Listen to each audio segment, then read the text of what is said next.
Good evening, everybody. Welcome to another adventure with Friedman Adventures. We are so happy to have you all along with us as we're moving up on Thanksgiving. We've got a lot to be thankful for.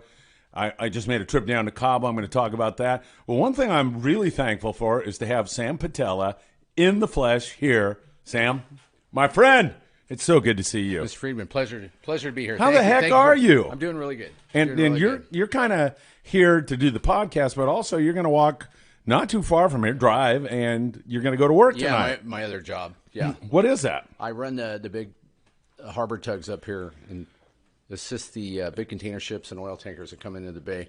Oh, my God. So that's been a heck of a... It's like my other job. Yeah, so, exactly. And we're going to talk about your fishing history, how you got... I want to learn some things that I don't know about you. I know a lot about you, but there's some stuff like, what age were you exposed to fishing? When did you get crazy about it? We'll get into that in a minute. Yes, sir. But what I wanted to do was also, I'm supposed to thank our sponsors, right, Steve? Big Fish, Bait, and Tackle, where Black Friday coming up, you can get 15% off rods and clothing. If you mention Friedman Adventures, 10% off reels and lures, and there'll be some free frozen grunion for bait with any purchase while there's a limited amount of that, so make sure you do that. 22nd Street Landing here in beautiful San Pedro, California. Of course, the Monte Carlo, the Pursuit, all the boats still running. The Monte Carlo had a nice day of rock fishing today, so they did really, really well. Opsin Fluorocarbon. Remember, go to www.opsinusa.com, put FAN at checkout, and you'll get free shipping and a special surprise. Anything else I'm forgetting, Steve? And Promar, the home of the best lobster traps anywhere. Also, all kinds of lures. Promar, we are so happy to have them along with us. So I thought we'd do a little fishing update also. But first of all, I'm just getting in from Cabo San Lucas. I don't know if you saw my social media, but I put the word out on this show, Sam, and I asked people, we're going to go down to a village near Cabo, very poor, where the government in Mexico built this skate park. Beautiful skate park, to do skateboards and everything. Guess what? None of the kids in the area can afford a skateboard. Oh, wow. So I made a plea out to our public, and I said, we need skateboards, we need helmets, we need clothing. Oh, my God. It just started to flow in here. Oh, that's awesome. And we shipped it all down there, and then I was down there, and we handed it out, and it was a beautiful thing, I got to tell you, man. I get to be Santa Claus. It's our public who does all the work, but to go down there and see those smiles, which I photographed and everything, Sam, it was awesome. Oh, that's great. Yeah, that's good for you. And there's good for you, man. There was a couple of other little things that tugged at my heart. One, I hit it off with this little girl. I'm gonna say she was 11, and so she was always palling around with me, and she got a really cool skateboard. So I said, I noticed she was working in one of the stands selling potato chips and drinks and everything. I go, oh, so you do that on the weekends? She goes, I help my mom. And I go, weekends, right? And she goes, no, every day, 7 a.m. until 10 at night. Wow. And I said, well, what about school? She goes, I can't go to school. I have to help my mom. Yeah. I'm just thinking, wow, this kid's so polite, so lovely. And that's another thing we need to be thankful for in this country, that most kids don't have to do that. Yeah, no, we're very, very blessed. And then another woman, she was so young, and she had this kid. And I go, how old are you anyway? And she goes, 18. I know, I'm young. And she came to me, and she said, I need to talk to you. And I said, yeah, what is it? My son, his foot is deformed. He can't walk. Kid I can't remember how old. I have the photo. So these girls were taking photographs for me. I go, give your contact information to her. We'll see what we can do. I don't know if there's anything we can do, but she's already forwarded me the x-rays. And so I'm going to shop that around with some doctors I know, and maybe by some miracle, right? You know, maybe something would happen. But anyway, that was really, really good. All right, fishing. Let's talk about current fishing. How about a 392-pound YFT? You got the backstory, I hear, on board the Intrepid? Yeah, a little bit. You got a little where info, it was right? caught. Yeah, it was caught down the beach. So it wasn't caught out at Hurricane Bank or any of those outer islands, and I was super intrigued to hear that, because we had such amazing fishing down there back in 2005 for a few years. It was a good run. So hopefully for those long-range guys, they're going to have something to look forward to. But it's just amazing how many. I know if the world record was like 388 for a long time. Yeah. And then I know there was a couple 400-pounders caught. Right. But oh man, I want to say forever, right? Since the 80s, there was like only 10 yellowfin tuna that were over 360. Right. So if you always trying to break that 400. Yeah, exactly. The 388 was the world record, and then for decades and decades it was 360. And I think a little bit of it has to do with our tackle. We've come a long way in our tackle. I mean, we can put a lot more pressure on the fish, and we've just evolved that way. And the gear we have today with these rail rods, and I'm just calling him that for nothing else to call them. Our technique, the way we fish, is I think that we're able to land these things more so than back when in the 80s when all we had was monofilament and one-speed reels and that kind of thing. Right, and where you were discouraged from putting a rod on the rail and those. Yeah, things, right? I still can't Does get it my bug head. you? I still can't get my head around that. Yeah, I hear you, man. All us old timers feel that same way, I think. Yeah, and I want to shout out to my old buddy Jimmy Lou. He was one of the first guys. I know a lot of people watching and listening. He's one of the first guys that he was a very small man, and he had a harness back with the Taniguchi belts and all that. But he had a certain technique where he would put his hypal on the rail with one-speed reels. It was it was similar to what we do nowadays, but it was just different back then. And he had a totally unique technique more than anybody else, and it was hard to even get your head around the way he would do it, but his size allowed him to. And how tall was he? Jimmy's, I don't think he's 5'5". I mean, he was a small man, but strong. Yeah, strong. Back in those days, and but just being able to land these bigger fish now, it's just amazing. So yeah, I know. And did you get any more details on that catch? Like how long they were on it? Or no, none of that. Yeah. No, I don't know what he caught it on or anything like that. But it was down the beach. I think they were on Morgan Bank or somewhere on the beach. It wasn't out at Hurricane Bank or anything like that. Yeah. And getting back to 2005, that little stretch of trips when we were fishing down there, there was a lot. I was on the American Angler at the time.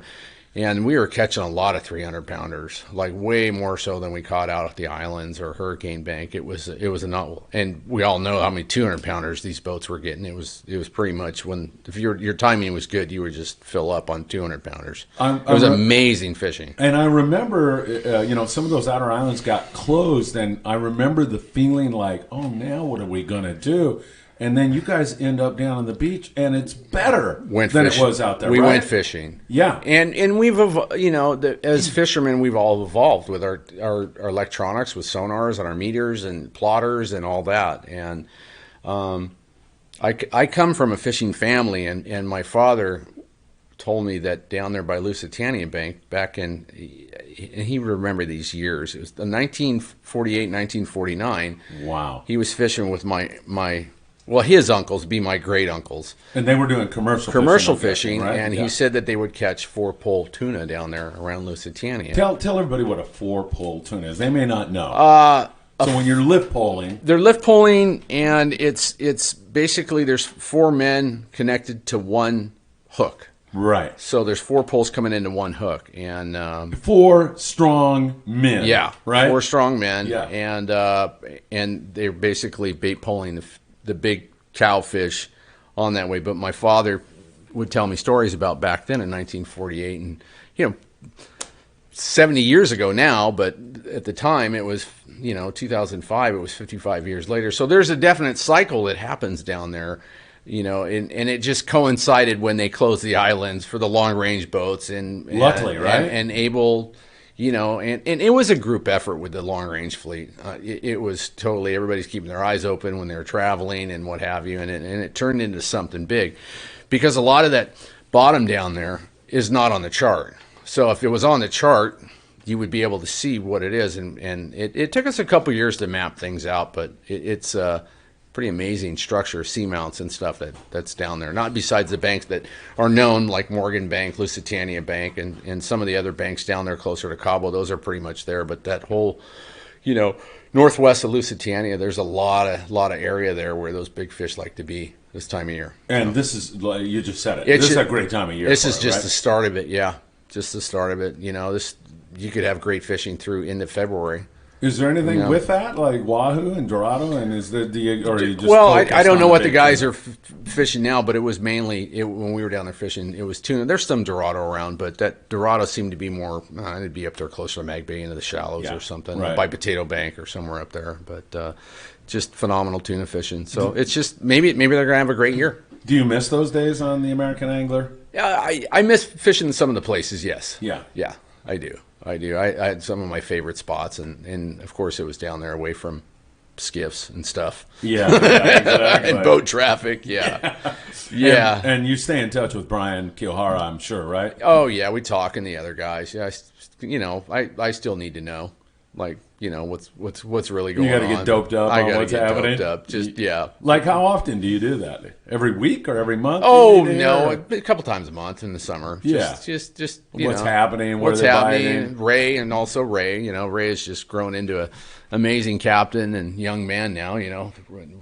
So yeah, just stay in touch. Just try to keep my finger on the pulse a little bit. Yeah, heck yeah. And we're going to get in. You have a six-pack operation out of Seaforth. Yes, Go I ahead, do. mention that, but I'm going to go back in your history. A little Yeah, bit, we'll but- go back. Well, presently on it's a 44 Pacifica yacht, and we're running six-pack charters out of Seaforth Sportfishing.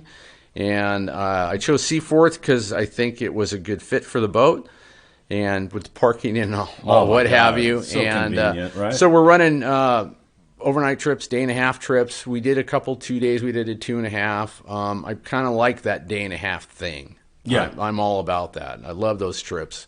Daybreak to sundown. Right? Yeah, just fish all day. Travel out at night, fish all day, and then travel back the next day. But we ran a little mismatch of some of those. They call them full day trips now. Well, we grew up known as a 3/4 day, but they call them full days, which is a 12-hour trip. It's a 5 to 5 trip. Yeah. And and overnight. But we have bunks. We sleep 5 comfortably, and basically bought a boat in the heat of the COVID in May of 2020, and I spent 4.5 months of restoration on it.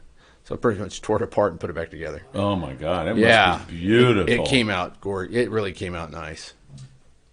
We got one quick question from Arnie. He wants to know, do you think that the rod fishing would return and that net boats for tuna fishing would disappear like the 30s and 40s? The bait pole fishing? Yeah. Will it reappear? Yeah. Will people start doing that again? And then also if the net boats for tuna fishing would disappear like the 30s and 40s? I don't. That's up there and out of my pay grade. But the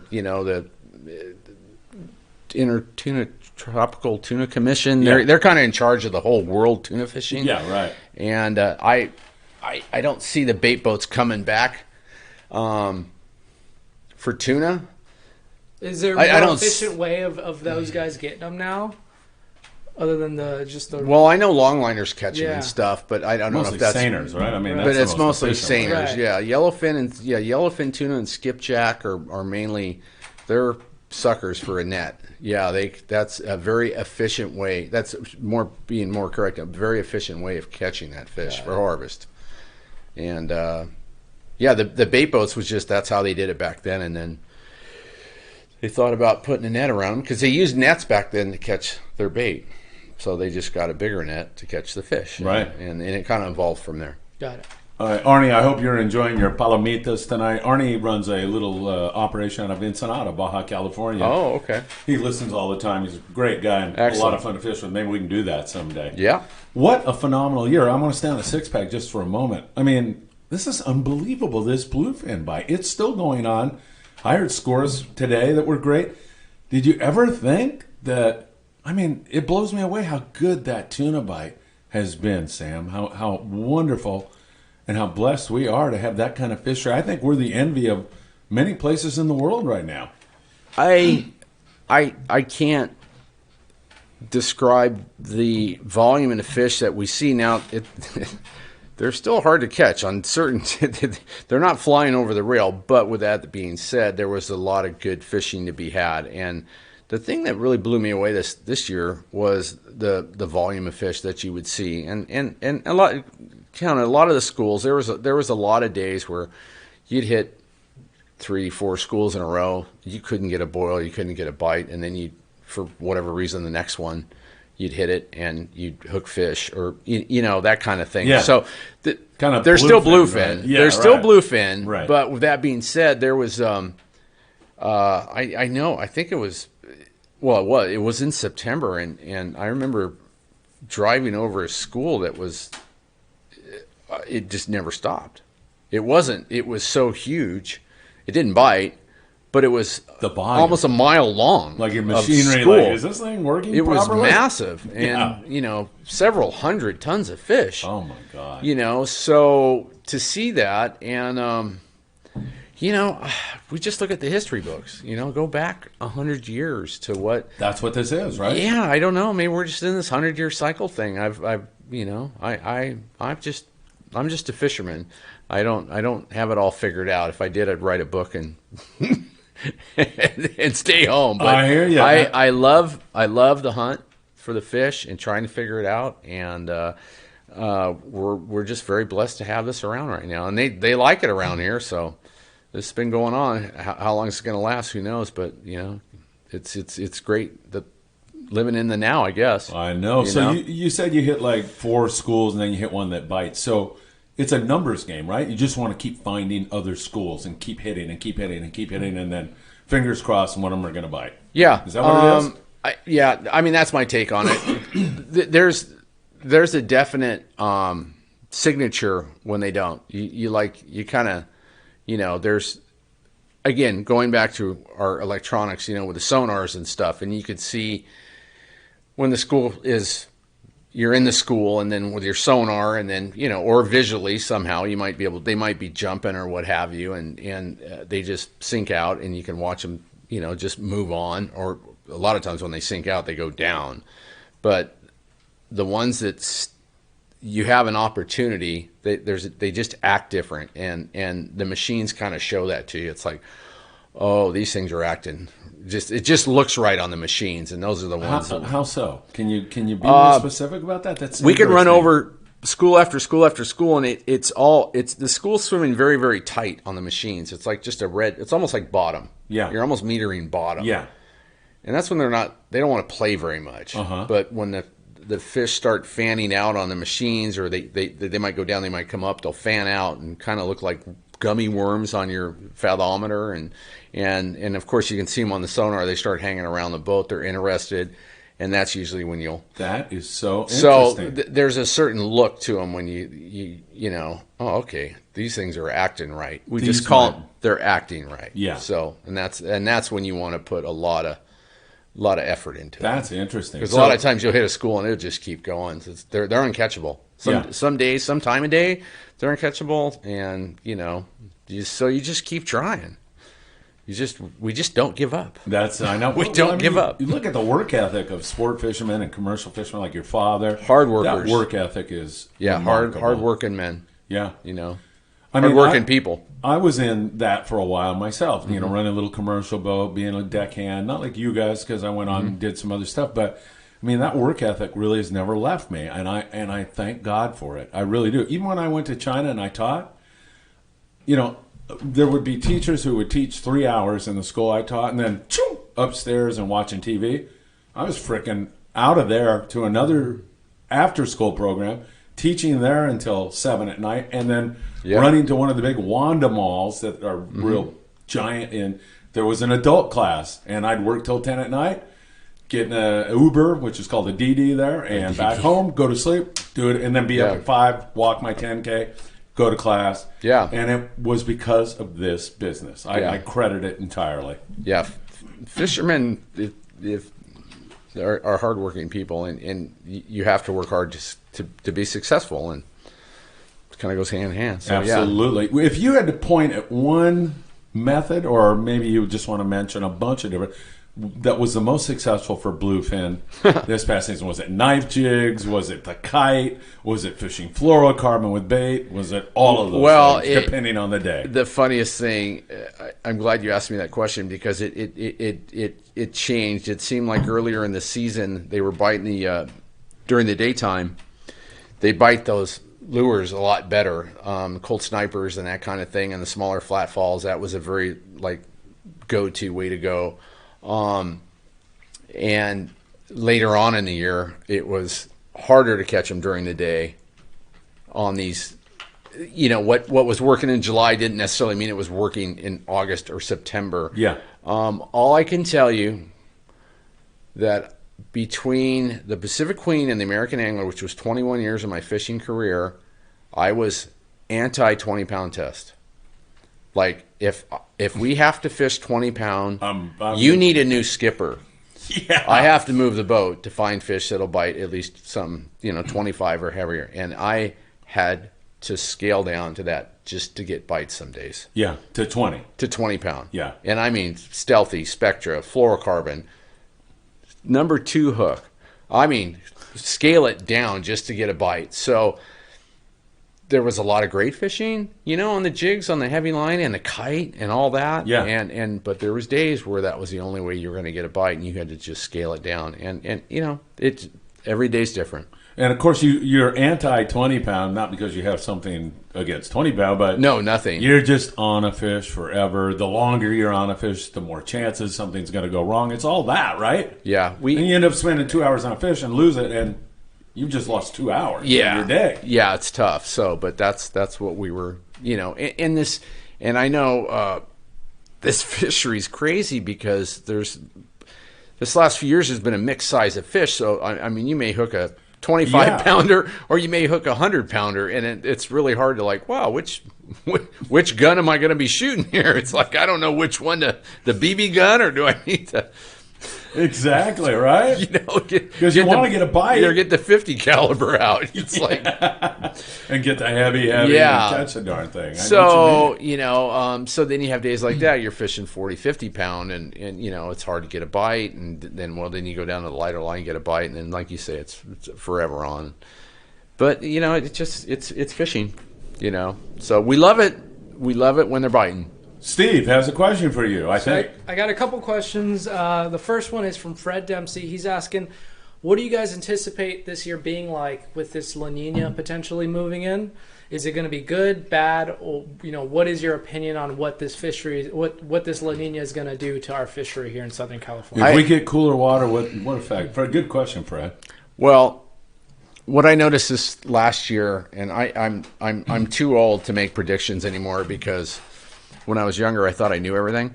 But anything. Yeah, some idiot this year predicted a good albacore season. Yeah, I don't want to mention any names. That was me. Yeah, you heard it.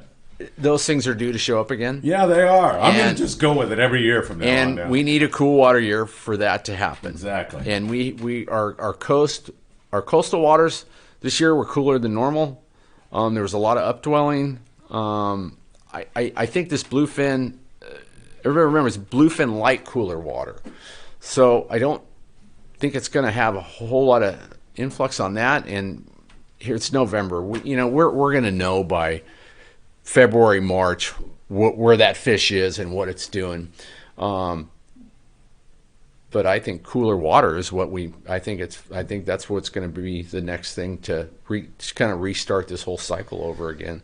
I think we're restarting a 100-year cycle thing right now with this bluefin. So I think as far as pelagic fish, I think we're in a good swing of things here right now. You do. With all the anchovy around and what have you, I think it's a good thing. So summer will happen, like we'll get hurricanes. That warm water will be down below. It'll come in here. Will we have a good year on yellowfin and Dorado? There was a little bit of that around, but it wasn't consistently good like it had been, a few years ago. Right. So it's just I think we're gonna have something to catch. Okay. You do? Yeah. I have a question. So we talked about, you mentioned tuna and the yellowtail and Dorado. What about the local classics like the calicos, the bonita, the sand bass? How do you anticipate those being affected with this cold water? Good question. The sand bass, if you think about cooler water, it's an updwelling on the beach which is good. Now, cold beach water is good bait water.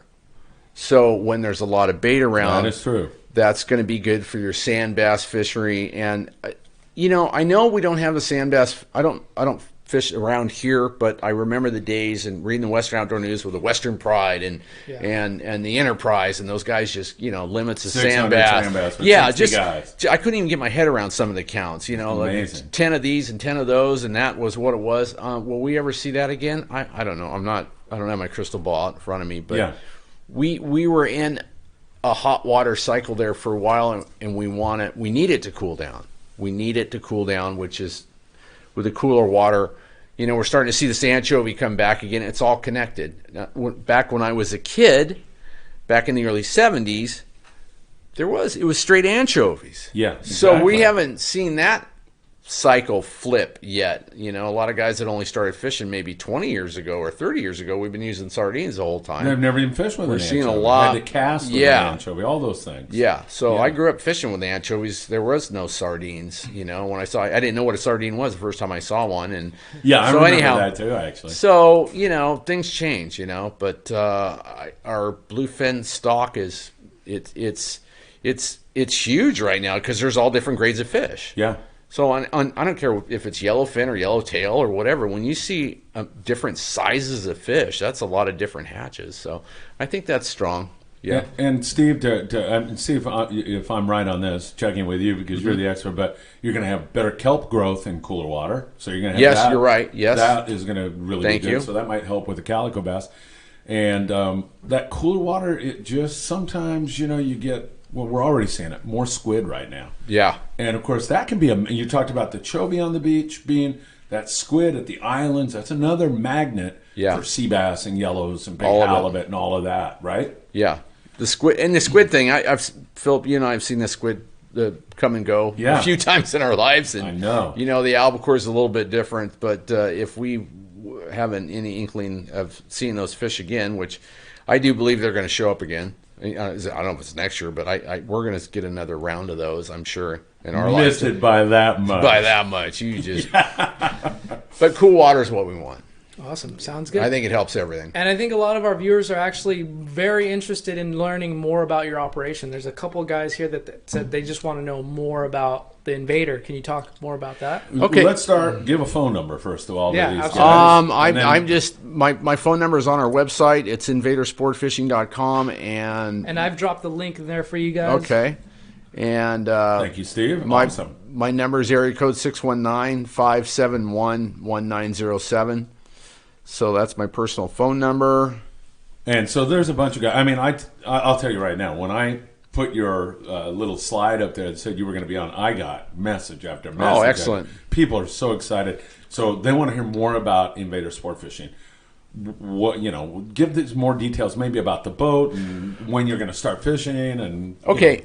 We basically, like I say, in 2020, when I bought the boat at the end of May, and my wife and I tore the thing apart, and I mean, wallpaper, engine room stuff. So your wife was down there helping you? Yeah, on the boat? she is a hard worker. Yeah, I love her, Heather.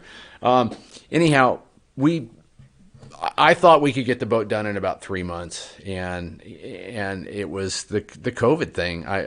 I'm so over this COVID thing. Just COVID excuses, all of it. But anyhow, I'm over it too. I wasn't Cabo and had to go run and get. Yeah, I wasn't gonna start the operation with the boat not finished. Yeah, I have a standard, and it had to be right. And if it wasn't right, well, we'll wait another week. And are you talking cosmetically, or are you talking mechanically? The whole thing. The whole thing. Yeah. I didn't want to start. Well, we didn't get to that, or we'll get to that in a couple years or anything. Right. So basically, we took a boat that was built in 1987, a beautiful 44-foot Pacifica that had been sitting around for a couple decades. With no love. I call it love. Didn't get any love to it, and basically I replaced every hose clamp, every hose, replaced valves, through-hole valves if needed. Basically gutted the engine room, all the systems. Just there was nothing down there, just the main engines. It still has the Jimmy V692 turbo engines in it, and they run good. And I've gone thousands of miles on the ocean with these Detroit diesels, but we had to run the boat for a couple years before we can upgrade. And anyhow, I'll get into that later. But Put 2 new generators in the boat, new refrigeration, put a fish hold in the boat, just like you see on the long range boats. Awesome. It's a big fish hold for a little boat. Added another bait tank. The boat has air conditioning in it in the bunk room, so we have a total of, we can sleep 8 people total. Wow. So my crew is 3 of us and then 5 people, and I have 5 bunks down below, so there's 5 very comfortable bunks in, an air-conditioned space. And it's Alex super can nice. sleep out on deck, right? Well, actually, the galley, the salon booth is pretty big. Yeah, No, he's we- a big we kid, but prefer him he'll out on fit. deck. But anyhow, we, just new wallpaper, redid all the bright work down there, and that was kind of Heather's baby down there. She took care of that while I was, ripping and tearing in the engine room, and that I haven't even talked about getting up top. So You mean electronic-wise? full complement of 2020 Fruno, the best money can buy. Awesome. Radar, meter, sonar, plotters, everything. That's awesome. I did not skimp around, and that it was a lot of work, but it was a lot of fun to do it that way. Yeah, I mean, yeah. I'm at the point in my life where I could do that because, I've been doing this a long time, and it was nice to be able to put a boat back together. And you know the correctly. importance of having all that, right? You gotta have It's it. so important, right? Yeah, well, you got to have it to find the fish. Yeah. You can't make the fish bite, but at least you got to take the customers to where the fish are. Yeah, exactly. So anyhow, that, and didn't skimp at all on tackle. Kudos to Ken Corwin, because he basically, through all this, as you well know, it's hard to get tackle. Yeah. That was a struggle to get rods and reels to put this boat together. And Ken Corwin is from where? From Ken's Custom Reels down in Oceanside. Oh, perfect. I've been fishing with him for many, many decades, Yeah. and he was a big factor to getting my gear, and also I was able to get my hands on some. I have some Phoenix rods, the smaller gear, but the bigger gear is all CalStar rods, the kite gear and all that. So the boat is completely fully. I have all the tackle, so You don't have to show up with anything. If you don't have want to, but I mean, if you're just got a group of guys that nobody's got gear, it's the Invader's got all the gear, and it's God, all that's good great. gear. It's all good stuff. So, yeah, it came out very nice. What does she cruise at? With almost pushing at the door of $4 a gallon fuel, Yeah. we cruise around at conservatively around 10 knots, pretty economically. Okay, perfect. Yeah, So- we're not fast. Yeah. I'm not selling speed. Comfort. I'm selling comfort and I'm selling a beautiful fishing platform, and we're not into the speed thing here yet. Right. Not with these engines. If I get some new engines, I might toot my horn a little bit, but new engines, I don't care if they're brand new or 30 years old, they still burn fuel. So anyhow, she'll be much faster, like on the way home here in the near future once we repower. But we're a 10-knot boat right now. And I'm guessing the fish that comes out of your fish holds is sashimi quality, huh? It's beautiful, and a lot of it is we learned a lot on when we went from I'll just say back in the 80s, we used to be a competition. How cold can we get them? Get Yeah. your fish down to 12 or Yeah. 14 degrees or something like that, and Come out then like a rock. to how we do it nowadays, Yeah. to bleeding them, dressing out the bigger ones, and and floating them in RSW chilled water, and so that I don't change the way I take care of fish. Well, I mean, you talk about that, but I mean, on the day boats, like albacore boats, I mean, you had your fish in a gunny sack all day. You remember It was those days? horrible. No, I remember filleting them. I was a deckhand. It was horrible. Mushy? Yeah, it was horrible. It was. Yeah. I used to call it like tubes of toothpaste. When you go to pull the skin off an albacore and half the meat was on the skin. Oh, God. But no, I think everybody's got fish holds now, or some means of I think so. keeping the fish cold. I went for the fish hold to install a real fish hold in there, and it works amazing. The boat came out better than I expected. I didn't know how it was going to end up. Here you are. You spent all this money and all this just blood, sweat, and tears into it. Yeah, I'm like, right. Man, how is this thing going to be? And it's a better sea boat than you're looking at it like, wow, this handles weather better. It's still a 44-foot boat, but you know, it's just an amazing boat. When they built those Pacificas, they just nailed it. So we just brought it back to life. And the crew, tell us about the crew on there. Who's running the thing? And I'm running the thing. You run it all the time? I'm running the thing right now. And so you how know, do you work that in with your tugboat duties? You just book around vacation. Yeah, I book around it. Yeah. We were available.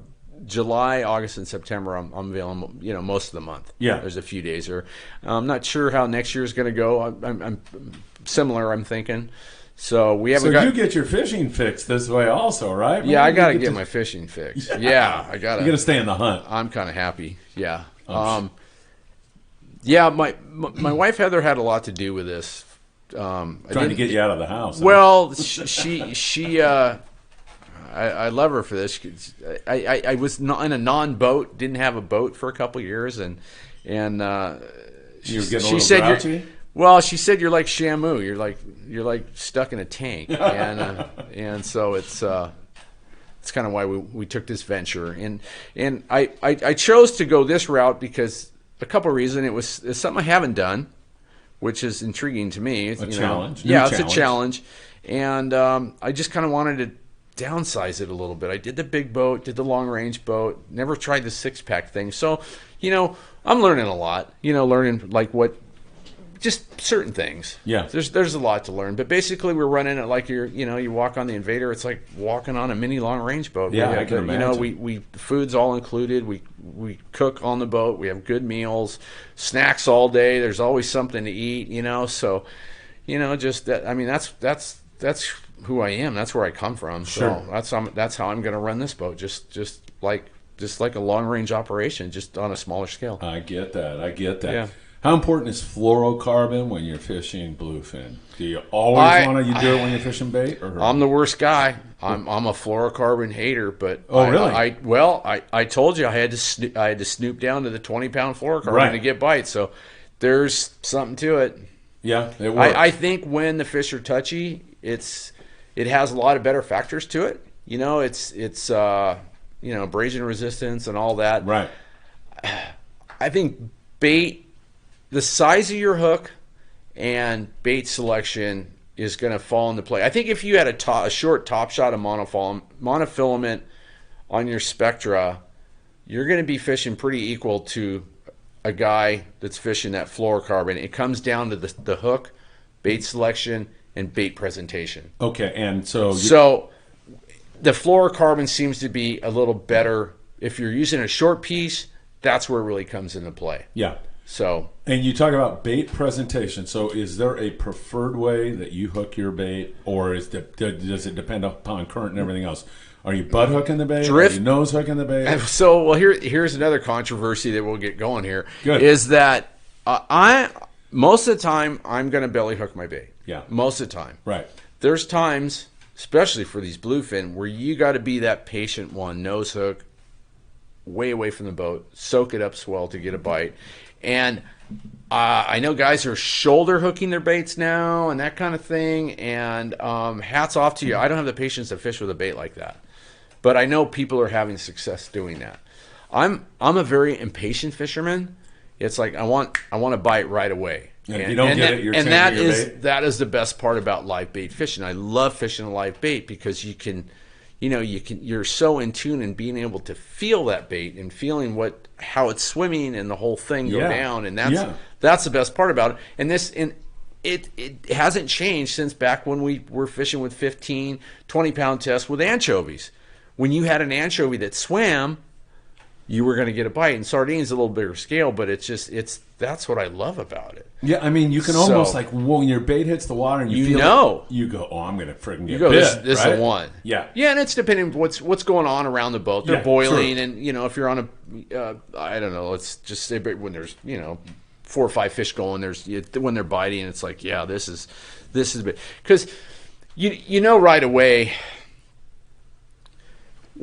If it's to put time into that bait, like you throw bait out. A lot of times you've gone to the bait tank, you picked out, you made a good selection, you've put your hook into the bait, you had a good cast, and for whatever reason, and we've all done it, you cast it out and the thing swims back under the boat, what have you. You know, it's kind of like you get one shot at it. If it's Yeah. real touchy fishing, so here you are, winding it in, changing your bait again. But the guy that's doing that is going to get more bites. Yeah. It's not Sam's technique or Philip's technique. It's just like being persistent and working at it. The guy that's working harder at it is going to catch more fish. And but you just know when you get the right bait on there and it's swimming the right direction, it's like, okay, I'm going to invest some time in this dude. This is going to happen. And, and it's just great when it's great when it works out. Yeah. Can you just explain, as far as I know, I mean, it's obvious for us, but what it like going to the bait tank and what you should be looking for, to select. I always with fishing with sardines, because that's what we're going to talk about here. We're not having to learn how to fish with anchovies right now, but it goes hand in hand. It's just like it's the same thing. You're fishing with a bait. So the sardines, a lot of times, and I know it's challenging in the summertime when the water temperature's a little warm and the bait's kind of scaly and it's sluggish. Weak and it's sluggish, but that you want to get the best when you can. So I've been saying this since I remember when I was a kid. You want to catch the bait in the handle that you can't catch with your. That's the one you want. The hardest one to get by hand is the one you really want, and handle that thing gently, very gently. So when you grab the bait out of the hand well, I'm talking just a few seconds. Get your hook in the bait. If you're nose hooking, however you're hooking it, and then release the bait. So. Because I see people that will walk around with the bait in their hand. Like they have it in their hand, they put their hook, and they're walking over to the rail, and they'll throw the bait in the side, and then the poor guy's got scales all over his hands and stuff. So hook the bait, let go of the bait, underhand cast. 9 times out of 10 is better. It's not a matter of how far you can cast it. Oh yeah, great. We all want it, but a lot of times too, if you get a big overhand cast like that, the bait's going way up high and it's splashing onto and now it's not going to swim so well. So most of the time, just a slight underhand, upwind, away from the boat. And like I say, if you concentrate more on, bait selection, putting your hook in very gently, releasing the bait from your hand after you hook the bait, that's going to get your bite. Yeah, and that is all so important, because I think that's where a lot of people make their initial mistake. They grab the first bait, they get excited.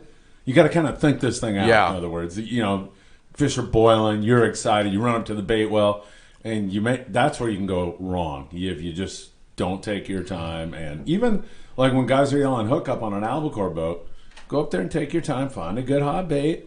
I mean, I used to watch Tommy Rothery, Riddler. Yeah, he'd come down from the Polaris Supreme a little bit late. He'd walk down to the bait well, he'd make a cast, and then he'd go, there you go, and nobody else is getting by. Yeah. And you know why? Exactly what you just said. Yeah. It's so important. And for us that do this all the time, it's easy, but we've done it. We're trying to pass this along. This is what works for us. It's just because we've failed so many times going to the bait tank. Right. Not picking the right bait. Or picking a bad bait, and and this is just getting passed on. This is good information and good habits to get into, 100%. and not being in a hurry. 100%.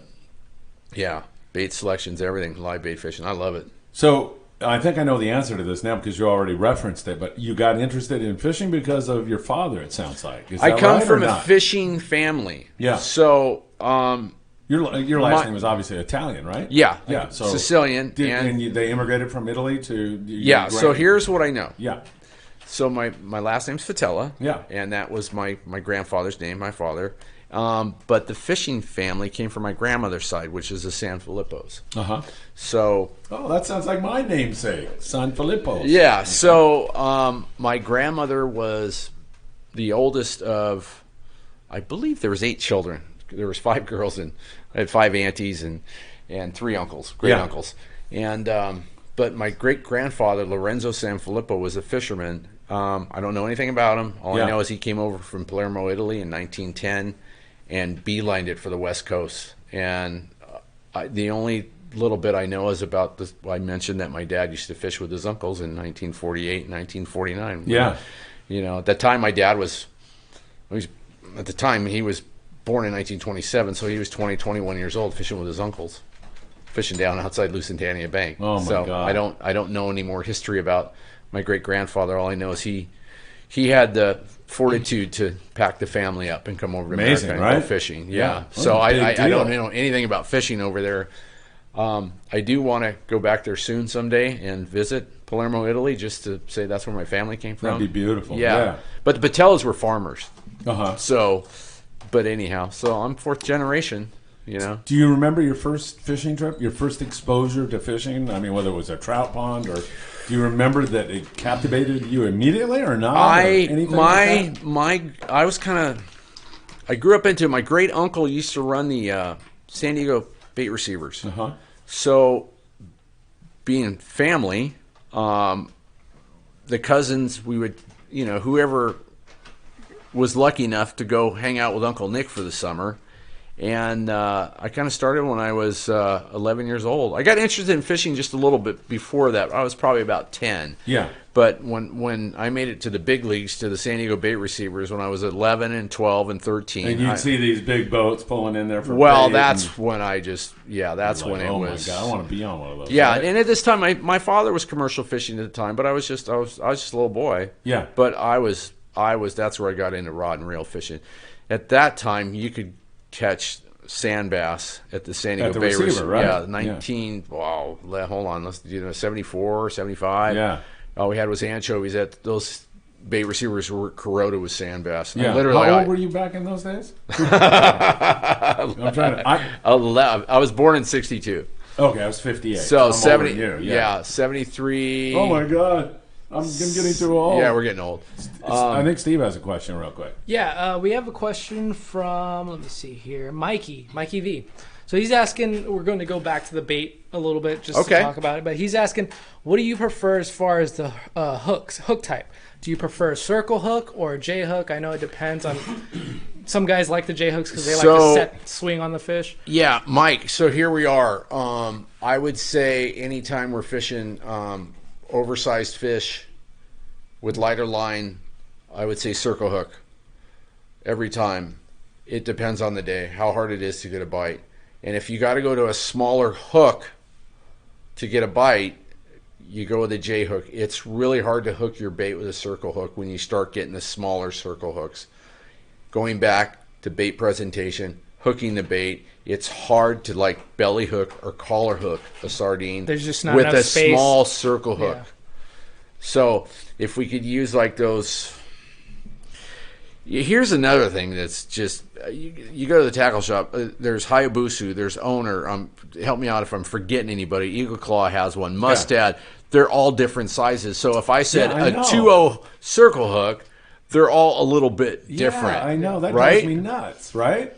So it's hard to recommend. Yeah. So what size do you go with? But anyhow, if and it in the sardines too, because there was a little time frame this summer where we were using that firecracker. So I can't say use a big circle hook on that. I mean, we used the number 2 hooks. I want to say I used 4s one day with that small bait, and to get a bite. Yeah. Just to get a bite. So most of the time I'd use a circle hook, but to answer the question, there's times where a J hook is better, if that helps. Great. And so we're still like talking about your past a little bit. I know you ran. Didn't you have the Rebel? Yeah, you were on the Rebel here out of LA Harbor. I would come up here in the winter. That was that's right. Yeah, 86. In the 80s, right? Yeah, late. Yeah, I bought my first boat in 1986. So we're back on the bait receiver, and you're 11 years old. Bait. And then so now where do you go? What's your first boat that you worked on? Oh my goodness, a lot of people don't even know this. Coral Sea. Oh, I remember the Coral Sea. Yeah. And was that the boat that had like the wire? Yes. Yeah. Yeah. I like you felt like you could fall over like easy. Yeah, we never fall over. Yeah, I know. Oh, I used to get so seasick on that thing. Really? Oh yeah. When I was 15, I just got over it. Oh, you did? You just finally. Yeah, but I used to just I paid my dues. Yeah. Yeah. And so you went from the Coral Sea to what? Coral Sea, and then I had an opportunity for a little bit one spring to work on the the champ with Joe Dunn and Yeah. guys like Kevin Ward, Chris Yeah, Brown. yeah. They were there. Phil Cable. These guys. These are old time. I mean, Yeah. But man, that was awesome. Did that for a little bit, and then I really got settled in working for a man called Ted Griffith, and he sold a Coral Sea and bought a 65-foot Ditmar, kind of like the low-profile Ditmars. When Like you the say fisherman, Ditmar, you're talking about the the whole- yeah. 65-foot Ditmar, Right. like the Fiesta. It was the sister ship to the Yeah. Fiesta, that style. Worked on there for a couple, 3 summers. What and boat then was that? It was called the Faith. It was out of Islandia, Oh, yeah, sport fishing. right. So it was kind of, I was over in Mission Bay in the late 70s, and now I'm back again. That's kind of funny. Weird, huh? But did that, and then I went commercial tuna fishing with my dad for about 3 years. Uh-huh. In the mix. So I got out of sport fishing, went commercial fishing, and that's kind of when that whole American tuna fishing thing kind of started phasing out. Yeah. And so I young kid, I just went when I was 19, went and got my captain's license, and then got back on sport boats. Did you learn anything commercial fishing that you can apply to sport fishing? Did you watch the behavior of the fish, or did you learn anything that would be valuable to guys that are listening to the show? No, I learned commercial fishing. I learned how to deal with the ocean and Yeah. be a mariner, and a lot of situations that we get into, and especially as from being a captain and all that. But as far as techniques and this and that, I think from just rod and reeling at a young age and fishing with anchovies and all that is kind of where fishing. But no, I can't say that. No, I did learn a lot from. I learned how to spot fish. Yeah. Use my eyeballs, read currents a little bit better. Yeah, my father was an amazing fisherman. Yeah. He was good because he came from the bait boat days, and then when I fished with him, we were on a purse seiner. But I learned a lot from him, and a lot about navigating and certain things. Yeah, you're talking about being a mariner. You mean dealing with rough seas and dealing with the elements and taking the elements out, and just like the boat part of it. Yeah. There's the rod and reel and the fishing part of it, but there's let's get there and get back safely too. Yeah, and especially It's when kinda you're important. hauling you're hauling kinda passengers around. It's super important. You want to know that the guy up there, like Yes. if something happens, that he's ready to go. Yeah. And I'm amazed that the few times where I've been on a boat where something happened, some of these captains are on it, man. Yeah. Did you gotta ever be. have anything like that? Did you ever have an emergency at sea when you're on a sport boat? Did you which ever time? rescue anybody at sea? Anything like that? Oh, which time? I don't know. Heloed off a few dudes. Heart attacks? Yeah, I've seen that. Yeah. How amazing! I've seen it. How amazing are the Coast Guard guys when they? Oh, I mean, how I can't- professional are they? I can't say enough about. I know, right? The guys in the helicopters are just they're Top Gun guys. They're amazing. Maybe They're talk amazing. about what you're doing as the captain of the boat. You're communicating with the helicopter. He's telling you to maintain a speed. So I'm so sure. what How does that all happens? work? So what happens is, and thank goodness that all these boats we have these satellite phones and stuff, because that is a huge plus for just being safe. I know this whole Wi-Fi thing on some of the bigger boats but the communication thing with the United States Coast Guard is key to safety, passenger safety on vessels. So anyhow, first, if you determine that you have some sort of medical emergency, they want to know everything about the person. What how old are they? Yeah, how old? What kind of drugs are they taking? Are they diabetic and that that sort of thing? Yes. Let's what's going on? What's the vital signs? This and that, and this and that, and once they decide to send a chopper out, once the chopper's en route and they get close to, that's kind of when you go. You're not talking on the satellite phone or a bigger radio. You're talking on the VHF radio, and then basically they put you on a course that's preferably you're going upwind. Yeah. And just hold your course and speed, and they come in and they hover low, and I mean it's like a hurricane hitting the deck. So Is it? Yeah, you got to dump the water in the bait tanks, lower the levels, trash cans, Oh, yeah, all right. that kind of thing. Any loose stuff around the tackle boxes and that kind of thing. So you tell your crew, hey, It's- get ready. We're gonna, yeah, get this is stuff going on. down. Yeah. And just amazing. The pilots are amazing. The guys, I want to call them the swimmers that come down. I'm not sure what their title is. Forgive me. Yeah. But the guys that land on the boat, they're just, I mean, all business. They're Top Gun guys. I don't know Yeah. what else to say. They're all business. Yeah. Very, very pleasurable to work with. And yeah. So yeah, I've seen. I don't know how many times maybe a handful in my career. And every time it's just been, it just blows me away every time. Any rescues at sea? Do you ever find anybody? This like is that? a kind of a funny one because nobody got hurt. But Yeah. we were leaving on a long trip and on the angler, and we were clearing Point Loma, and I think we were out there by, I want to say buoy 3 or something. We were outside we weren't in the harbor. We were out, and I see this boat, like skiff, like doing donuts, like fast, like too donuts, fast. like that doesn't look right, fast. Yeah. When why, and it's like getting air and everything, and it's just doing donuts, and I see it, and it's like I wasn't gonna hit it. It was like 45 off to starboard or something, but it just didn't look right. And I'm looking, and I pick up our super binoculars that we have. There's nobody in it. I'm all, okay. That really doesn't look All right.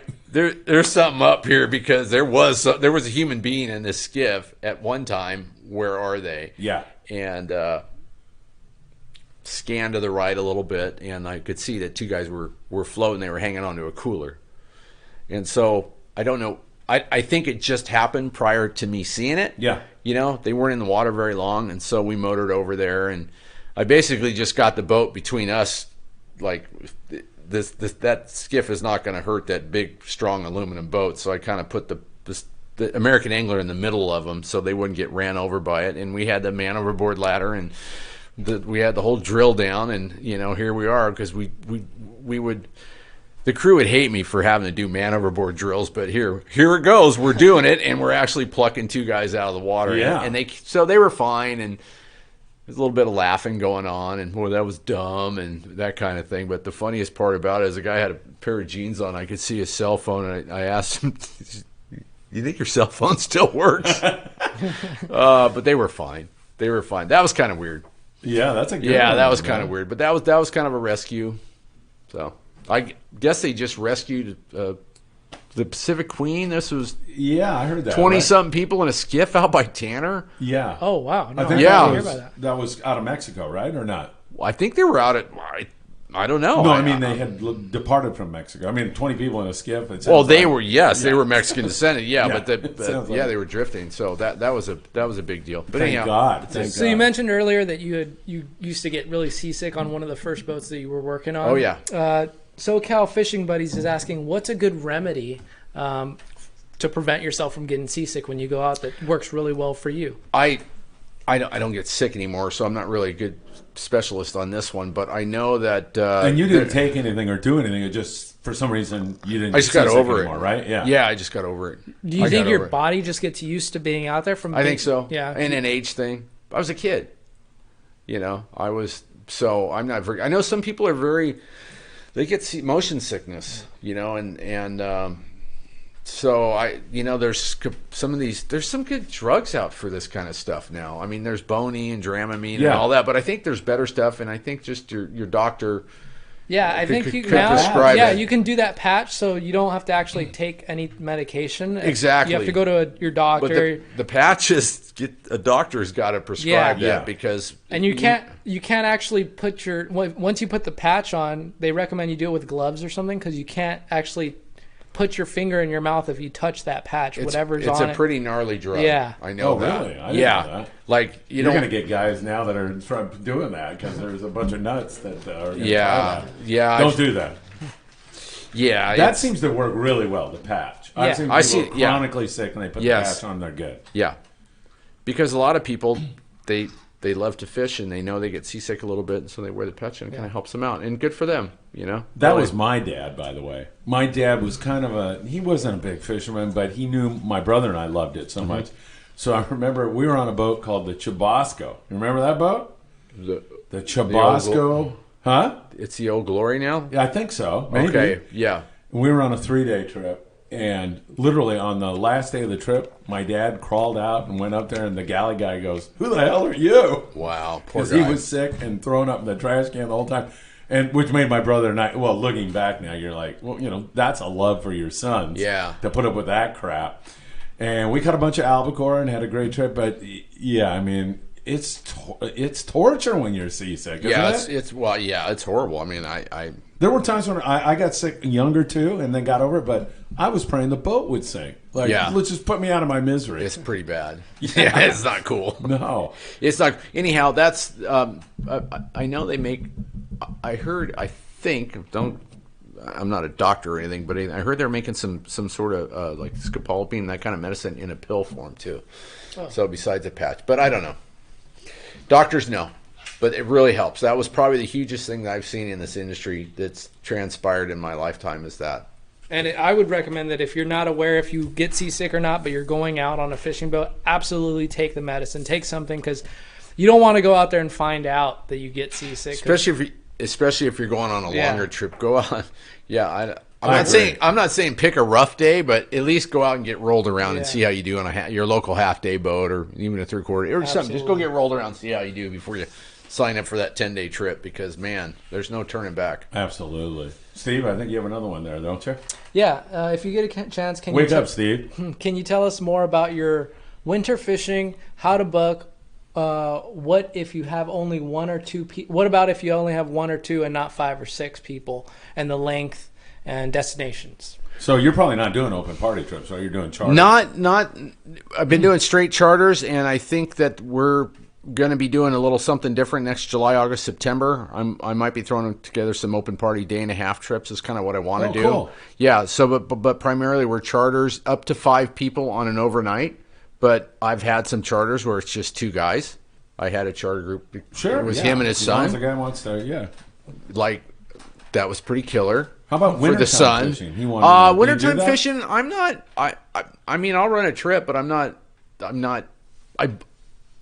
like the spring, summer, and fall fishing. Yeah. So I'm not opposed to it, but I haven't torn. I got a couple projects going this winter with some of my antenna stuff that I got going on. And I haven't committed to that yet. I haven't torn the boat apart. But as far as winter,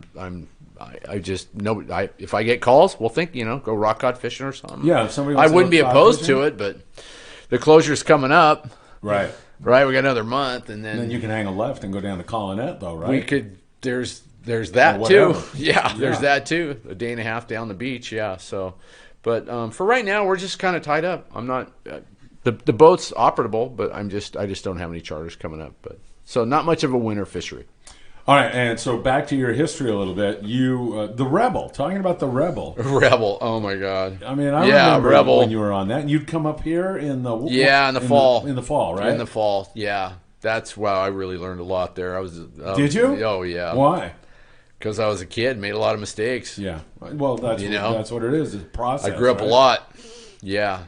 It was a good little boat, a little 12-passenger boat, and we ran it, came up here. I think, we ran out of, oh my God, Ports of Call. Thank you. I was trying, what's it called now? L.A. Harbor. Yeah.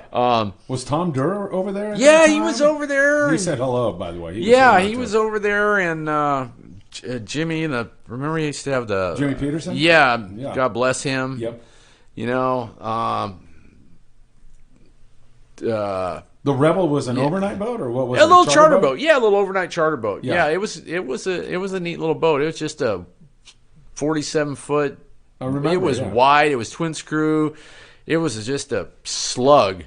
It was overbuilt. It was a good little boat. Yeah. So I had that thing till 1992. From 86 to 92, I had 7 seasons. Yeah.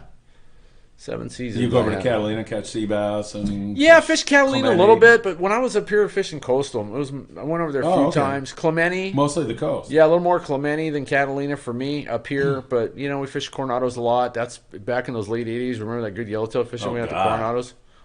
Whew. Oh my God! Talk about that a little bit. I do remember that. Whew, that was good. That was anchor fishing. Yeah. That was really good. God, that was good fishing. 86 was horrible. That was horrible there wasn't anything to catch. We were catching sand bass and sculpin that year. But in the late 80s, we had, I think it was 87, 88. Forgive me if I'm getting these dates messed up by a year or two, but that yellowtail fishing at the Cordano Islands, the long range boats were fishing there. It was that good. Yeah. 'Cause there just wasn't much. And I look back on that in the late 80s. Not everybody was tuned into gyro binoculars, sonars, and this sea surface temperature stuff we have now. I mean, there might have been we might have missed some things in a fleet the way we fish now. The fleet fishes so much more efficiently now. Yeah. So, but anyhow, getting back to Little Rebel, it was learned a lot, made a lot of mistakes. Well, what do you mean by that? Like, just what's a mistake you made? You know what I mean? Like hiring. I don't know. Yeah, maybe that would made. be it. I don't know. I look at life as, you know, if you don't make any mistakes, you don't learn anything. You're not trying. Yeah, I don't know. Yeah, you know, just young and just, you know, not. Just, I don't know, just life. Gotcha. Steve? Yeah, I actually have a question. So you just mentioned sea surface temperature and all these new things that captains are doing to be a little bit more efficient. What are some things that you would recommend to some of our viewers who have private boats that they do, you know, when they know they're going to go fishing this weekend? What are some of the things that they should do to try and make their trip a little bit more productive? Stay the hell away from us. Well, no. Just kidding. Well, be smart about it, for one. There's all kinds of, there's amazing weather apps out there, all kinds. I don't know, everybody's got their favorite, you know. That's the first thing. You mean check that the weather's going to be... Yeah, on small boats. Yeah. So make sure you had good weather. Terrafin is fairly reasonable. And that's the sea surface temperature and the chlorophyll as well. The chlorophyll and all that. So it's something that it took us a long time to really, you know, you got to use it and believe in it and see how it works. Yeah. So it's kind of hard to just like, okay, well, let's just get Terrafin and do it. But, you know, anybody that's got their own boat or something should be paying attention to it because it's very helpful. It's very helpful. And like you mentioned, gas prices are at almost $5. So you got to make sure, you know, when you go out, you want to try to make the most of your trip since you're burning all that fuel. Yeah. So the sea surface temp, for the guy that, you know, is not into, somebody maybe listening, they just got a boat. And they're like, well, why is that? What am I looking for?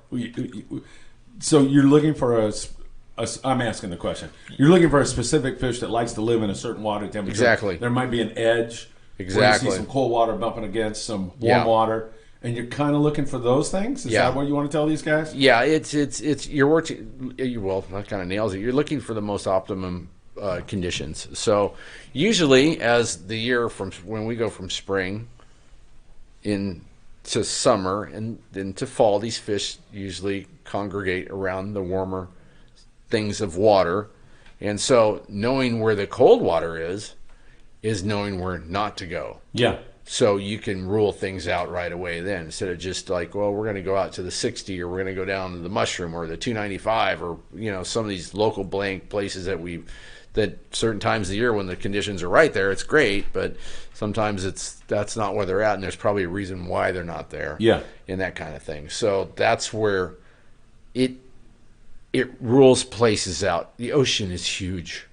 It's huge. It's a big playground, and it gets really it looks small when you're looking at a screen and the Terrafin and that's 75 miles up to there. You get out there in that morning and you're like, wow, I am in the wrong place.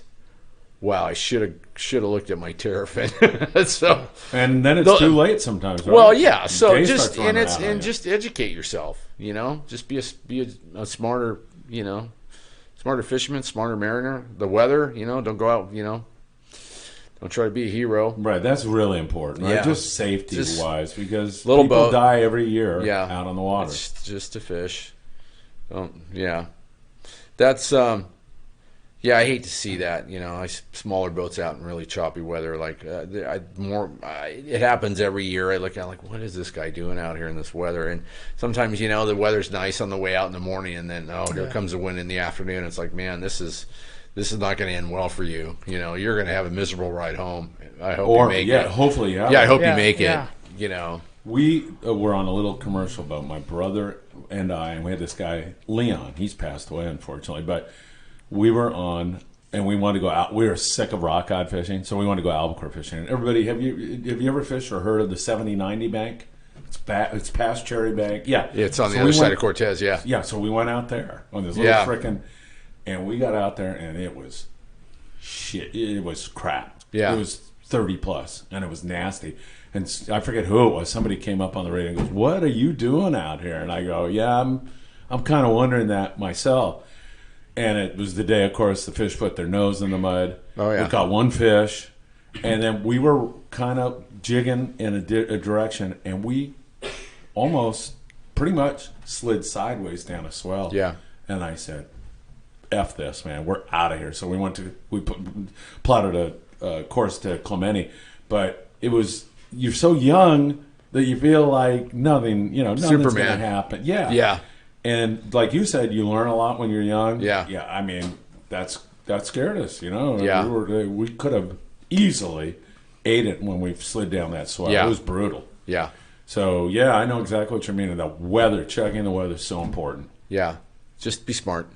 I see just a lot of not smart, hear it on Channel 16 on the weekends, on being out Saturdays, local fishing. There's a lot of chatter on Channel 16 with the Coast Guard and this and that, and just not smart. Yeah. Be smart. You recommend people take a boating course with the Coast Guard? I drink Smart Water. It's one of our sponsors here. Does it make you smart? Yeah, I heard. I don't know. Are they a sponsor? Sure.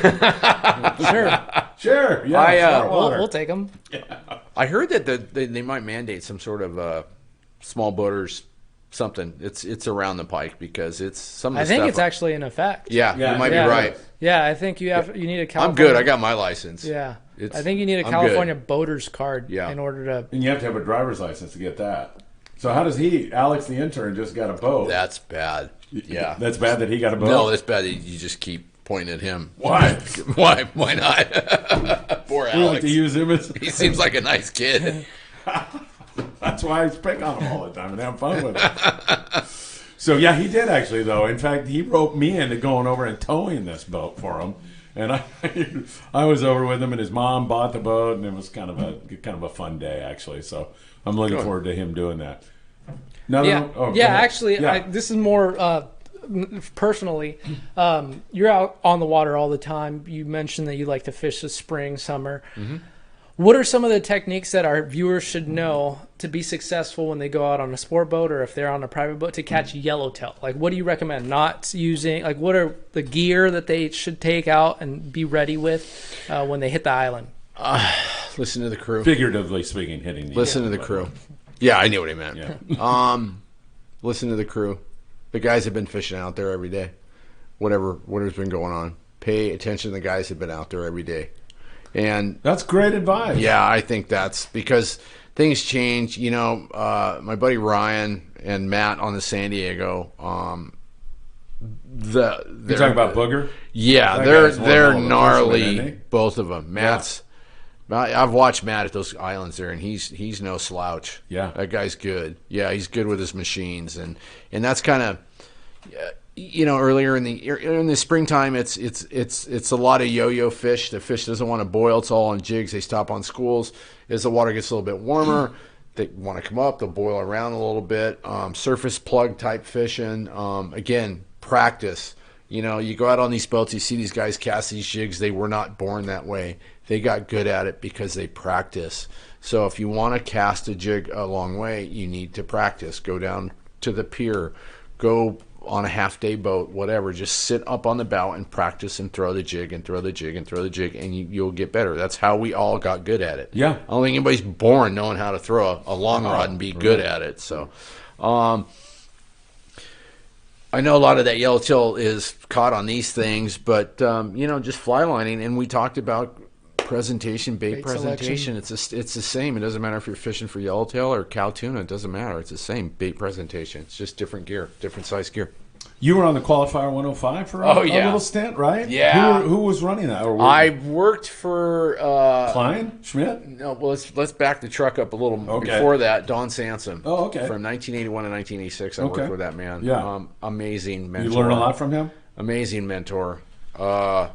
Yeah, we were all scared of him most of the time, but anyhow. Why, did he have a little temper? Or? Yeah, he was just, his hands were about as big as this table. He was a very strong, big, he's still intimidating. He's still around. Oh, yeah. He was bad to the bone, but He was when you worked for Don, it was like family, and was was very strict and wanted things done a certain way, and which is how you want a boat to be run, right? And an excellent, amazing fisherman. I learned so much from him, watching him, and just being mentored from him. In all aspects, as far as navigation, boat handling, fishing, and gnarly. I a lot of credit is being able to be next to that guy and spend 5 years of my life. So I had some. Like he's one of your most influential mentors. One of them, your father. Yeah. I mean, I had three good ones. Yeah. A guy named Mr. Ted Griffith. My dad and Don pretty much molded me. Yeah. And they all did a great job. Yeah, I was all scared of all three of them too. Yeah. You were afraid of your dad too? Oh, He'd kick your butt if you weren't. Oh yeah. Yeah. You just didn't kept your mouth shut. Yes sir, no sir. But yeah, I was very blessed. Yeah. I had a very great upbringing, and the guys that I was able to work for. This is just an observation, but it sounds like nowadays some people would hear that and they go, "Oh my God, your father and they were too." It's like, do you think kids get spoiled and coddled too much nowadays? And you know what I mean? This is live. I shouldn't. I have my own opinions. You think? I agree. I mean, yeah, I think this world's. I'm just not going to say anything. Yeah, I think things are a little too soft. Okay. Yeah. I mean, right? How's that? I mean, like when my kids were growing up. I don't think they were afraid of me, but if they fell and scraped their knee, or I'd go, get up, go, let's go. Patrick broke his arm one time, and he was down on the rocks fishing with a broken arm, and I grabbed him by the arm. I didn't know his arm was broken, and I pulled. He goes, "Oh!" And he was not that kind of kid. Mm-hmm. He would go through pain. I go, "What's up with you?" And he goes, "I don't know. My arm is really my arm hurts." He had a broken arm, And wow. He had a broken arm in Baja catching marlin. Wow. And he was fishing with a cast on, and so yeah, I mean, things are just different. Yeah, people are more sensitive. Yeah, I know, right? But I don't know. It is what it is. Sometimes, I mean, the whole discipline thing, and it creates a human who's more responsible, and the work ethic, and you take your three mentors. Yeah. Look at the not only the captain you became, but the human being you became. It worked. Yeah. Didn't it? Yeah.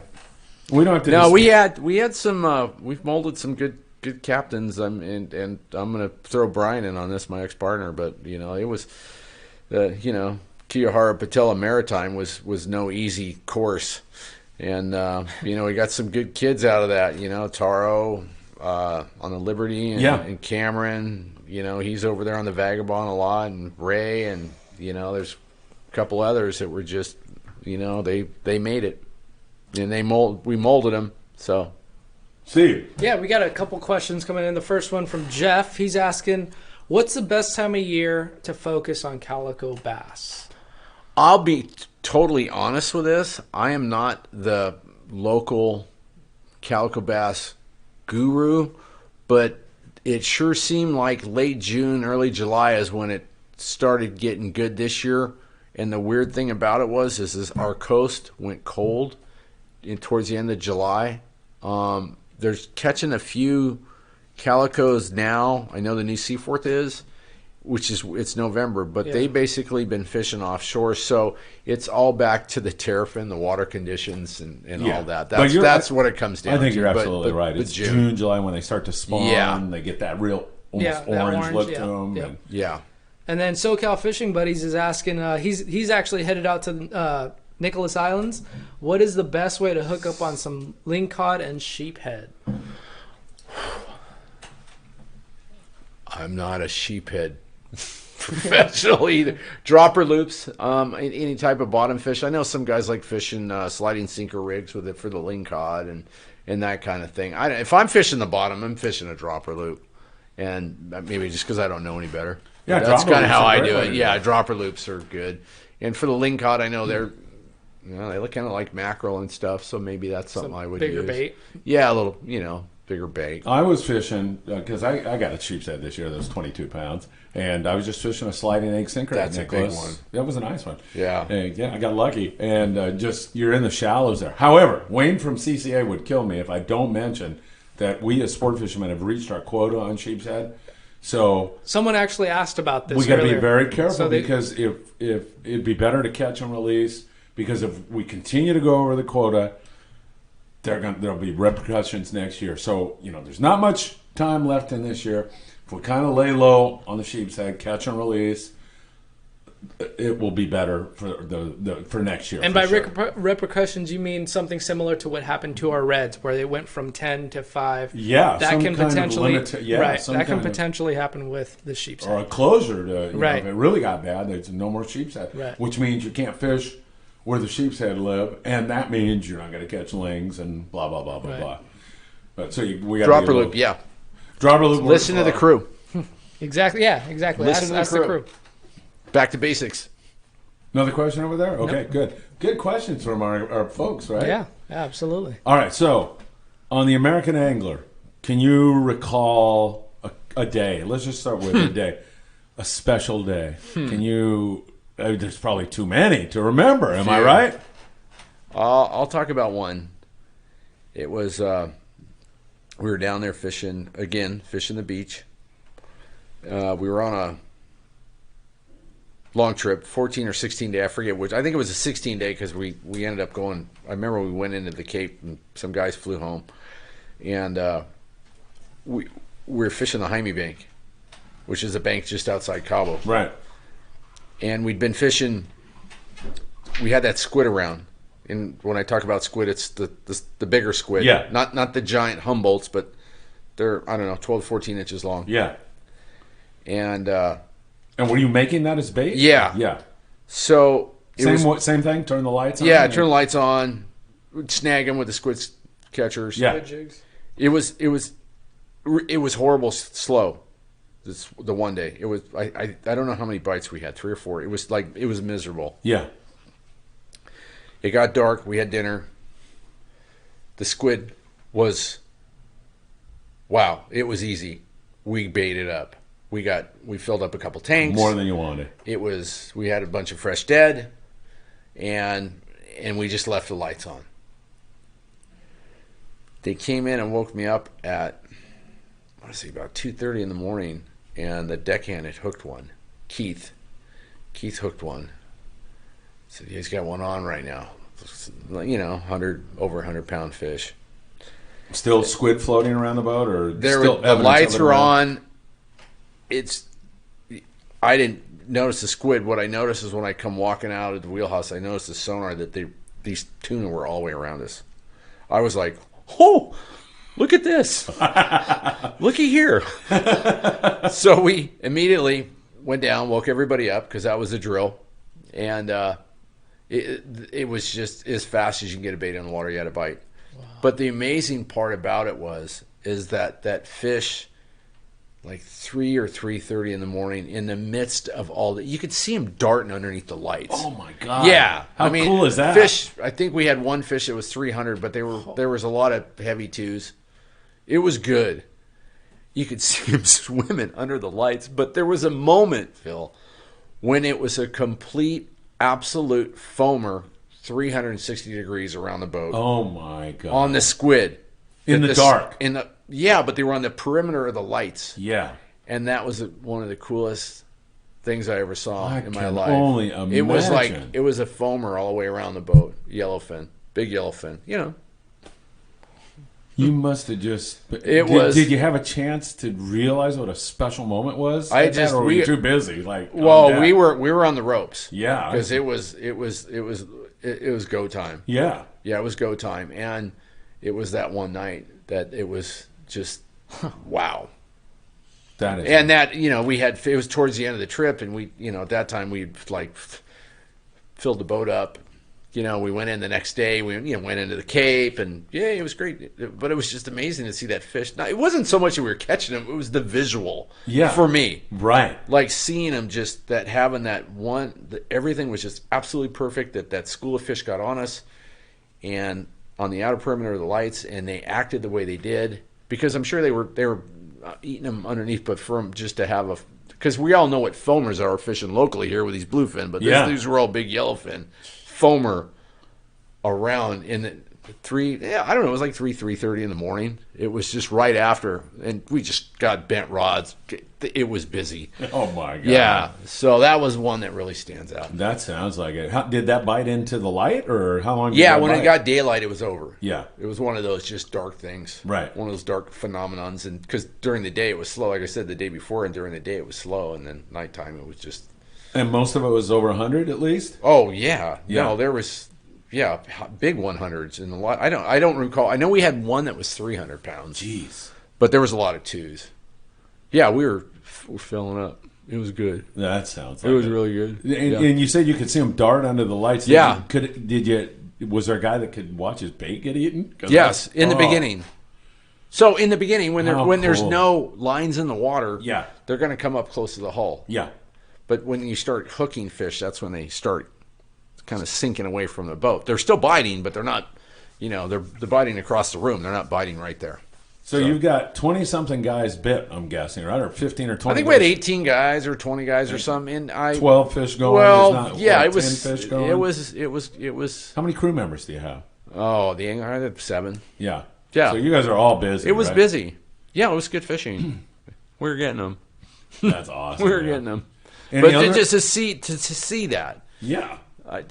Just you're blessed, right? It's like, wow, man, I got this. Watch this. This is pretty cool. I know it's almost like you'd like to take a break and just admire it for a while, but you're too freaking busy to be able to do that. Yeah, I've seen just crazy good wahoo fishing at Clarion.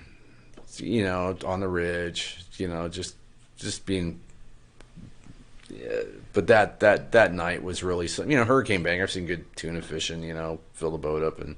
You mentioned the wahoo. We've all heard the stories of a guy lifting a jig up out of the water and a who going through the galley window or something. Oh. Ever see anything like that? Yeah, anything I've seen him crazy? jump on the boat a couple times. Really? Yeah, scary.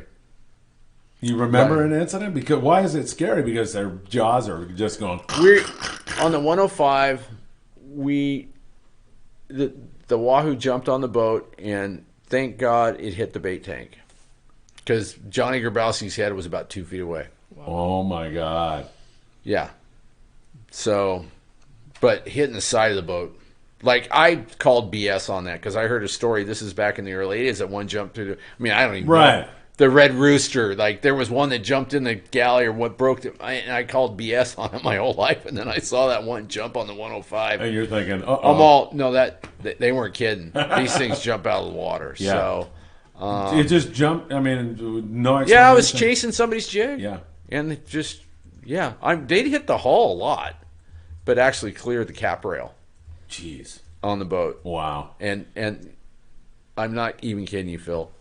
The guy that was winding the jig in pulled the tag off and handed it to us. He did? Yeah, that's mine. Tag it. I love it. Yeah. That's my fish. It was chasing my jig. Yeah, seen it. So, be careful. How'd you like working with John Grabowski, who's a, great he guy? was, he's good fisherman, good right? fisherman. Yeah, he was. Johnny's about 4 years older than me, so I think he was 24 running that thing. I was 20 running the interim, so a couple kids. That is couple amazing. Kids taking that boat down there. That's crazy. Yeah. Steve. Jeff Yeomans is asking, without being too specific, can you tell us what your favorite destination to target big yellows is? Big yellowtail? Yeah. I had a few of them. Well, love that Cedros Island in Benitez. Those are probably my favorites. Those were some incredible There's some trips spots down in Guadalupe that I liked. Yep. And then Leos is always, I personally, that's the biggest one I ever caught was out of Leos. 58. Wow. At the time was big. Now it's not, but, What's the biggest one you remember on the angler being taken while you were on there? I think when I was, we had some 70s when I was running the boat. I want to say Paul, I think I thought he had an 80-pounder. Wow. Low 80s, because I know Tim just got one, 86 or something on the Star. Yeah.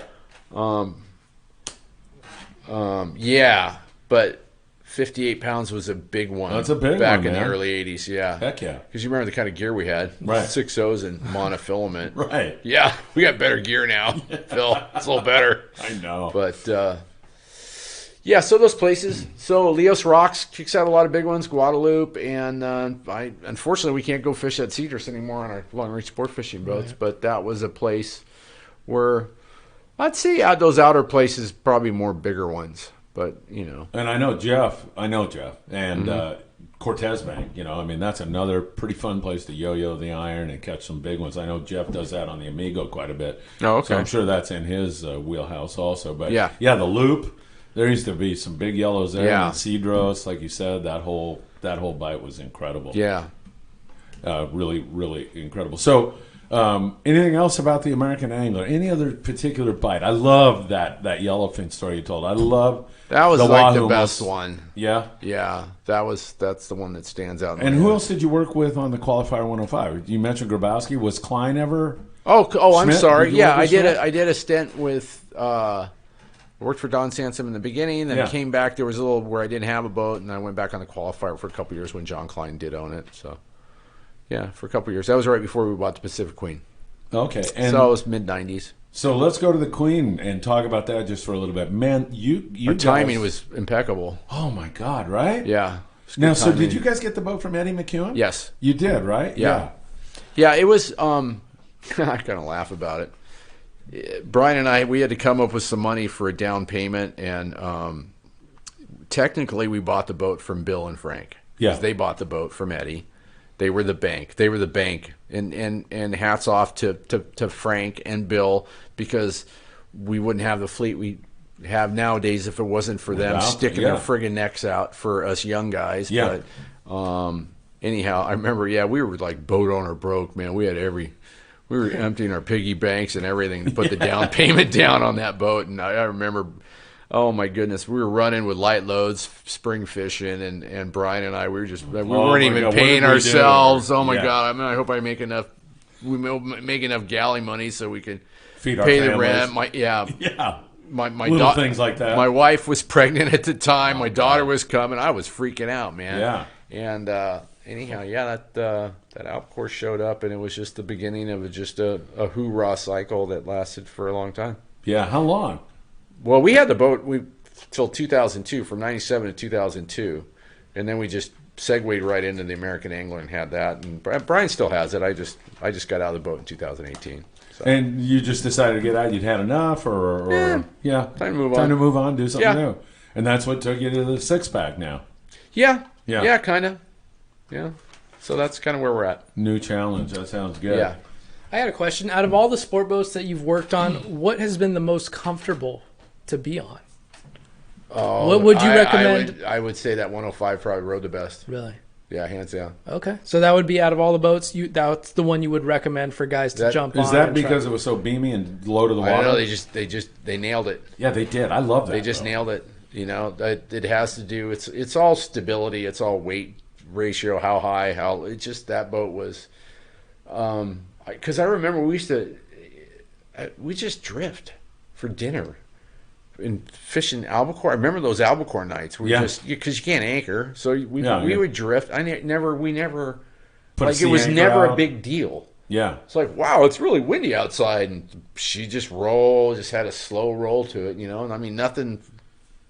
Plastic cups weren't flying in the galley or anything, and a lot of the other boats, they kind of got it. They snap around a little more. So I hands down the 105. Oh wow. Best riding boat. That boat was fun to fish too because you were so low to the water. Yeah. I love that. Man. It was a little piggy going into it, a little wet, but it was. The rest of the time it was God, what a Cadillac ride. I know. That would be the best. When I was a kid, I was over on the Searcher, and Bobby Allen was running the qualifier. Yeah. And I forget, he was walking by us on the docks. He goes, "You guys ought to come fishing with me one of these times." So, hell yeah, we'll do it. And I got on that thing, and I felt exactly the same way. Like, man, this is like one heck of a platform. Yeah. Yeah. I had one of those days on that boat where there were guys with 20 albacore. And I had, at the end of the day, I had 5. And honest to God, Sam, the fish were just boiling everywhere, solid everywhere. Everybody's hooked up, and I'd cast right into the middle of that, and I freaking couldn't get a bite. And 5 albacore sounds like good, but I mean, there were novice anglers who had 12. I couldn't. I was so snake bit. Yeah, I could not get a bite, and I couldn't figure it out. It was so frustrating. Yeah. Did you ever figure it out?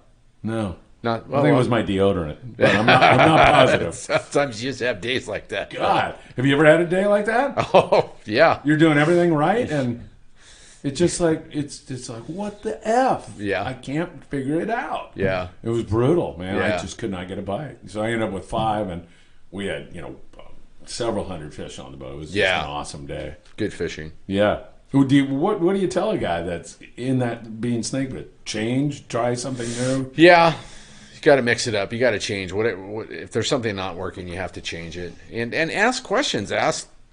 Maybe ask a guy that's got 20. Hey, buddy, what are you doing that I'm not doing? Or right, or just watch. Watch and learn. Yeah, right. We all. I mean, that's. I've said it a few times. It's like when we're younger, we make mistakes and we learn.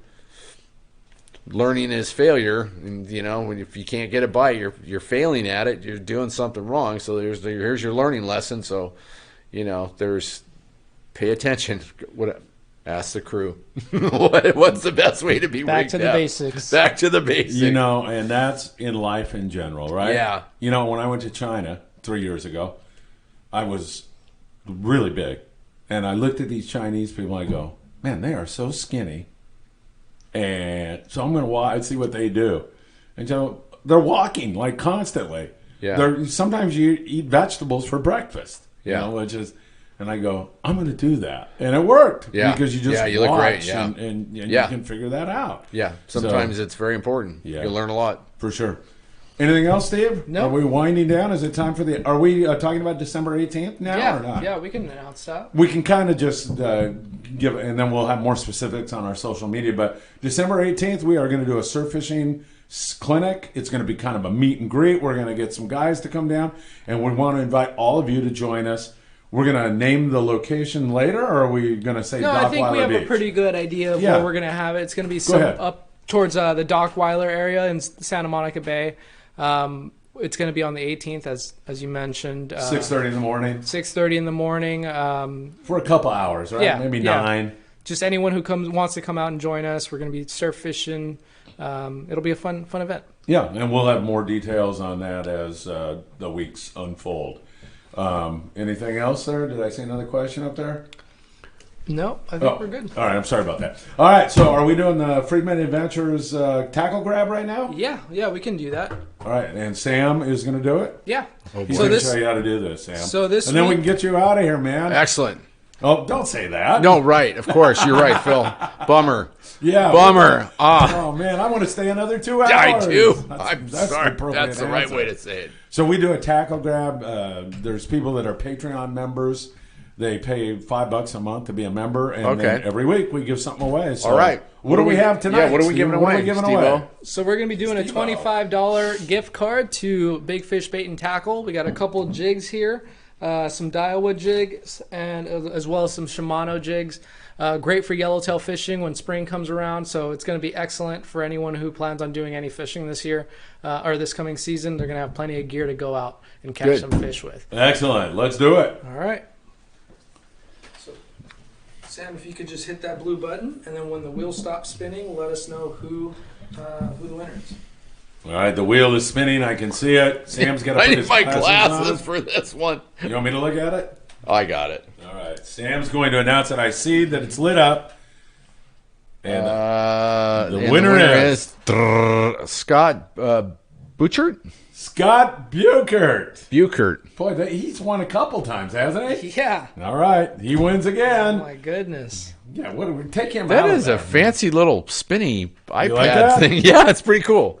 All right, Scott wins again on Good the job, Friedman Scott. Adventures. Yeah, he's winning too much. We got to eliminate him from this somehow. Sam, it has been a real pleasure Excellent. to have you here. Thank you. I mean, you had a lot of people asking questions. Yeah, a lot of people are a lot of excited fun. about it, and more than anything, it's just good to see you, my friend. Yeah.